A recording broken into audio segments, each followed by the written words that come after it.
बात है जुलाई 2015 की। अचानक से खबर सामने आती है कि सीएसके और राजस्थान रॉयल्स को 2 साल के लिए आईपीएल से बैन कर दिया गया है। वजह बताई जाती है कि इन दोनों ही टीम के जो ओनर हैं वो किसी फिक्सिंग स्कैंडल में इन्वॉल्व हैं। अब जाहिर सी बात है कि इन दोनों ही टीम के जो प्लेयर्स थे उनका दूर दूर तक किसी भी फिक्सिंग रिलेटेड गतिविधि से कोई लेना देना नहीं था। लेकिन आईपीएल के एक रूल के मुताबिक अगर किसी भी टीम के ओनर इस तरीके की गतिविधि में पाए जाते हैं तो उनके साथ साथ उनकी टीम को भी एक अंतराल के लिए बैन कर दिया जाता है। और इसी के चलते जैसा मैंने कहा जुलाई 2015 को सीएसके और राजस्थान को 2 साल के लिए बैन कर दिया गया। आईपीएल 2016 से कुछ महीने पहले ही यह खबर सामने आती है कि अगले 2 साल के लिए आईपीएल में आपको 2 टीम देखने को मिलेंगी। एक होगी राइजिंग पुणे सुपर जायंट्स और दूसरी होगी गुजरात लायंस। सीएसके की एक अच्छी खासी मजबूत टीम पूरे तरीके से बिखर जाती है। धोनी कहीं चले जाते हैं, रैना कहीं चले जाते हैं, मैकलम कहीं चले जाते हैं, जडेजा कहीं चले जाते हैं,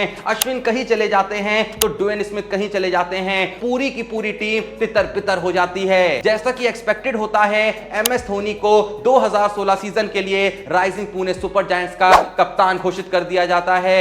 और राइजिंग पुणे सुपर जायंट्स की जो टीम होती है वो ठीक ठाक होती है, ना ही बहुत खराब होती है और ना ही बहुत अच्छी होती है। लेकिन जैसे जैसे आईपीएल आगे बढ़ती है तो राइजिंग पुणे सुपर जायंट्स और एमएस धोनी के ऊपर ऐसी पनौती लगती है कि एक एक करके उनके सारे ही मेन प्लेयर्स बाहर होने लगते हैं। जितने भी मेन विदेशी प्लेयर उन्होंने खरीदे थे या फिर दूसरी टीमों से आए थे वो सारे के सारे प्लेयर इंजरी के चलते आईपीएल से निकल जाते हैं। अच्छे प्लेयरों की कमी किस हद तक होती है आप इस बात को सिर्फ इस चीज से समझ सकते हैं कि 2 दिन पहले तक जो जॉर्ज बेली और डेविड हसी कमेंट्री बॉक्स में कमेंट्री कर रहे होते हैं 2 दिन बाद वो राइजिंग पुणे सुपर जायंट्स के मेन प्लेयर बन जाते हैं। और इन्हीं सारी भसड़ के चलते राइजिंग पुणे सुपर जायंट्स का वो सीजन बहुत ही ज्यादा वाहियात जाता है। इतना वाहियात जाता है कि आईपीएल इतिहास में ऐसा पहली बार होता है कि धोनी के अंडर खेल रही कोई टीम पॉइंट्स टेबल पे सेकंड लास्ट पे स्टैंड कर रही होती है। और अगले साल वापस से वक्त आता है आईपीएल 2017 का। पुणे की तरफ से यह अनाउंस होता है कि इस सीजन के लिए उनके कप्तान एमएस धोनी नहीं होंगे बल्कि उनके कप्तान होंगे स्टीव स्मिथ। जैसे पुणे ये अनाउंस करता है तो पूरे ही इंडिया से उन्हें बहुत ज्यादा हेट मिलने लगता है। सब लोग उनको ये कह के ट्रोल करने लगते हैं कि जब आपके पास आईपीएल का मोस्ट सक्सेसफुल कैप्टन खुद एमएस धोनी है तब आप उसको छोड़ के किसी और को कप्तान कैसे बना सकते हैं। तो मैं बताना चाहूंगा कि आज लगभग 7 साल बाद उस वक्त के राइजिंग पुणे सुपर जायंट्स के कप्तान स्टीव स्मिथ ने खुद इस बात को एक्सपोज किया है कि क्यों उस समय उनको कप्तान बनाया गया था और क्यों एमएस धोनी को नहीं बनाया गया था। और जब आप उनका जवाब सुनेंगे, मैं कह रहा हूं जब आप उनका ये जवाब सुनेंगे तो आपके मन में स्मिथ और धोनी के लिए जो इज्जत है उसमें 100 गुना और इजाफा हो जाएगा। पर वो देखने से पहले मैं आपको बताना चाहता हूं एक बहुत ही कमाल के ऐप के बारे में जिसका नाम है बल्लेबाजी, जो इस बार आईपीएल के पहले ही गेम से लेके आया है डिपॉजिटर्स फ्री रोल। इसमें आपको करना कुछ नहीं है, बस फ्री में एंटर करना है और फ्री में जीतो 50,000 रुपए। आज मार्च का आखिरी दिन है और आईपीएल भी आ चुका है, यानी कि ये आखिरी मौका इस कोड को यूज करने का। यूज करो कोड MAR99 और पाओ 99 रुपीज की ग्रैंड लीग की फ्री टिकट। डिपॉजिट करो 300 रुपए और उठाओ खूब सारा फायदा। और भाई जैसा मैंने कहा कि आईपीएल का मौका है, कुछ बढ़िया ना हो ऐसा कैसे हो सकता है। अभी तक सिर्फ 2-3 लाख की ग्रैंड लीग खेल रहे थे ना, अब आईपीएल में बल्लेबाजी लेके आया है 10 लाख की ग्रैंड लीग, जिसमें फर्स्ट रैंक वाला ले जाएगा 1 लाख रुपए। बाकी जैसा कि तुमको पता ही है कि भाई बल्लेबाजी पे बहुत ही कम कंपटीशन होता है तो जीतने की जो चांसेस होती है वो कई गुना बढ़ जाती हैं। और उसके बाद आता है बल्लेबाजी का बेस्ट फीचर जो कि है प्रेडिक्टर, जहां पे तुमको बस यस या नो में आंसर करना होता है। भाई इतना तो कर ही सकते हो, इतना तो बता ही सकते हो कि कौन सी टीम जीतेगी, सिर्फ यस या नो करना है। और इतना करने पे भैया पैसा ही पैसा, बाबू भैया करना कुछ नहीं है, बस क्वेश्चन का आंसर यस या नो में देना है जो भी आपको लगता है। तो जाओ भैया इस पे क्लिक करो, अपनी मर्जी से प्राइस सेट करो और अपने बजट के हिसाब से बिट्स लगा दो और फिर देखो भैया पैसा कैसे बनता है। बाकी जल्दी फैंटेसी वॉर आने वाला है जहां पे आप टीम पर भी पैसा लगा सकते हैं, तो बिल्कुल ही वेट मत करें, एक बार जाके बल्लेबाजी ऐप को जरूर चेकआउट करें। तो वापस चलें अपनी स्टोरी पे। जैसा कि मैं बता रहा था कि हाल ही में स्टीव स्मिथ ने बताया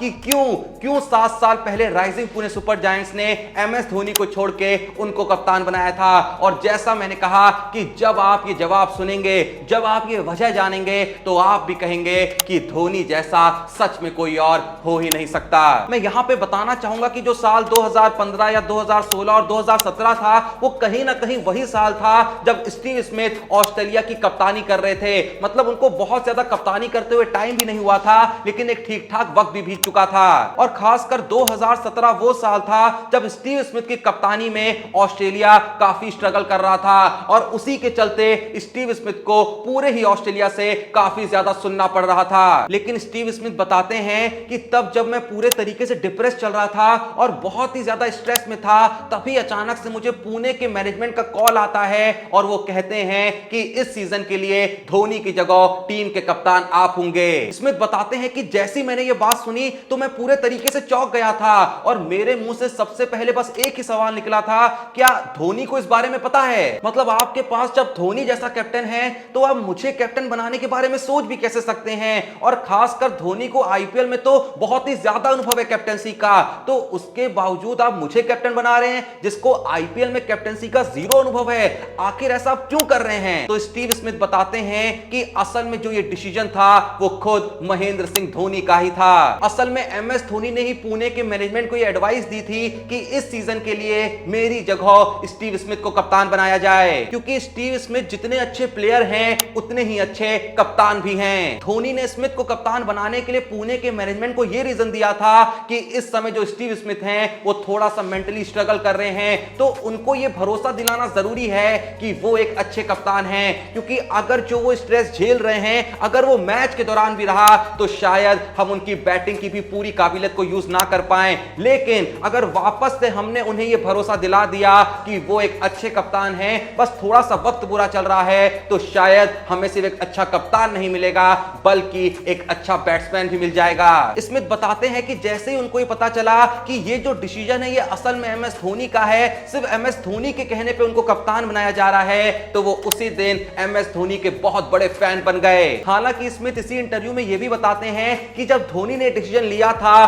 तो उन्होंने किसी को भी ये रीजन पब्लिकली बताने से मना किया था, लेकिन आज मैं ये रीजन सभी को इसलिए बताना चाहता हूं कि लोगों को ये पता चल सके कि जो धोनी है वो सिर्फ अच्छे बैट्समैन, अच्छे कीपर या फिर सिर्फ अच्छे कैप्टन नहीं हैं, बल्कि एक बहुत अच्छे इंसान भी हैं। इवन स्मिथ ये तक कह जाते हैं कि जब मैं पुणे की कप्तानी कर रहा था तो धोनी अपनी तरफ से जितना भी पॉसिबल हो सकता था वो मेरी हेल्प करने की कोशिश कर रहे थे। जब भी मुझे कोई मैसेज किसी इंडिया के यंग प्लेयर को देना होता था तो धोनी मेरी बात को बहुत ही आसान शब्दों में उन तक पहुंचा दिया करते थे, और जब जब मैं कोई भी एडवाइस मांगता था तो वो हमेशा मेरे बगल में खड़े मिलते थे। इवन पुणे की कप्तानी करने से पहले मैं बहुत ही ज्यादा एक्सप्रेसिव हुआ करता था, जो भी मेरे मन में चल रहा होता था मैं बाहर उसको दिखाने लगता था। मैं दुख के मौके पे बहुत ज्यादा दुखी होने लगता था और खुशी के मौके पे बहुत ज्यादा खुश होने लगता था। लेकिन जितना भी टाइम मैंने धोनी के साथ गुजारा मैं समझ गया कि किस तरीके से कप्तान को रहना चाहिए, मैं समझ गया कि किस तरीके से हार को झेलना चाहिए और किस तरीके से जीत को सेलिब्रेट करना चाहिए। कई बार पुणे के लिए खेलते हुए जब मैं जल्दी आउट होता था या फिर जो मेरी टीम है वो हार जाती थी तो मेरा दिल करता था कि मैं काफी ज्यादा रिएक्ट करूं, लेकिन जब मैं देखता था कि धोनी एकदम काम एंड कंपोज्ड हैं तो मैं भी उनके इस नेचर को अपने अंदर उतारने लगता था, और आज तक मैं उनसे सीख रहा हूं और उसी नेचर के साथ अपनी जिंदगी में जी रहा हूं। अंत में स्मिथ ये भी बताते हैं कि बहुत लोगों को नहीं पता होगा कि हर साल मैं आईपीएल में जब भी खेलता हूं तो जाहिर सी बात है मैं जिस टीम के लिए खेल रहा हूं उसे तो सपोर्ट करता ही हूं, लेकिन उसके अलावा हर साल मैं जिस टीम को बहुत ही ज्यादा फेवर करता हूं वो है चेन्नई सुपर किंग्स, और ऐसा करने के पीछे सिर्फ एक ही रीजन है, Mahendra Singh Dhoni. At last Smith ये भी कहते हैं कि धोनी को यह बात पसंद नहीं आएगी कि मैंने उनका राज दुनिया के सामने रख दिया, मैंने ये बता दिया कि क्यों 2017 में उनकी जगह मुझे कप्तानी दी गई थी, लेकिन क्या करूं मैं इस बात को अपने दिल में भी नहीं रखना चाहता था। मैं दुनिया को बताना चाहता था कि एमएस धोनी कितने महान इंसान हैं। खैर जो भी ये वीडियो देख रहा है आप लोग का एमएस धोनी के इस जेस्चर पे क्या कहना है कमेंट में जरूर बताइएगा, और एक बात साथ में और बताइएगा, क्या आप भी मेरी तरह स्टीव स्मिथ के थोड़े बहुत फैन हैं या फिर बहुत बड़े फैन हैं जब बात आती है नॉन इंडियंस प्लेयर की? एक बार ये भी कमेंट में जरूर बताइएगा, और इस आईपीएल आप किसको सपोर्ट कर रहे हैं ये भी जवाब जरूर दीजिएगा। डिस्क्रिप्शन और पिन कमेंट में दिए हुए लिंक से बल्लेबाजी ऐप को चेकआउट करना बिल्कुल ही मत भूलिएगा, क्योंकि जैसा मैंने आपको बताया पहले तो फ्री में 50,000 रुपए कमाने का मौका है, और सेम टाइम पे जो प्रेडिक्टर फीचर है इनका, इससे अच्छा फीचर कुछ हो ही नहीं सकता है। बस वहां पे जाके यस और नो कर दो और पैसा ही पैसा तुम्हारे पास होगा। कोई भी जानकारी चाहिए कि भैया कैसे और आगे बढ़ना है तो डिस्क्रिप्शन में मेरे टेलीग्राम चैनल का लिंक है, उसे यहां से ज्वाइन कर लेना, पर याद से उससे पहले बल्लेबाजी ऐप को एक बार जरूर चेकआउट कर लेना, क्योंकि भैया इतनी सारी चीजें एक ही ऐप के अंदर आपको कहीं भी नहीं मिलने वाली हैं। हैं। वीडियो पसंद आई तो वीडियो को एक लाइक दीजिएगा, और अगर आपने चैनल को सब्सक्राइब नहीं करा है तो प्लीज जो भी ये वीडियो देख रहा है थोड़ा सपोर्ट करने के लिए अभी के अभी चैनल को सब्सक्राइब करिएगा। बाकी मिलते हैं नेक्स्ट वीडियो में, तब तक के लिए जय हिंद, धन्यवाद।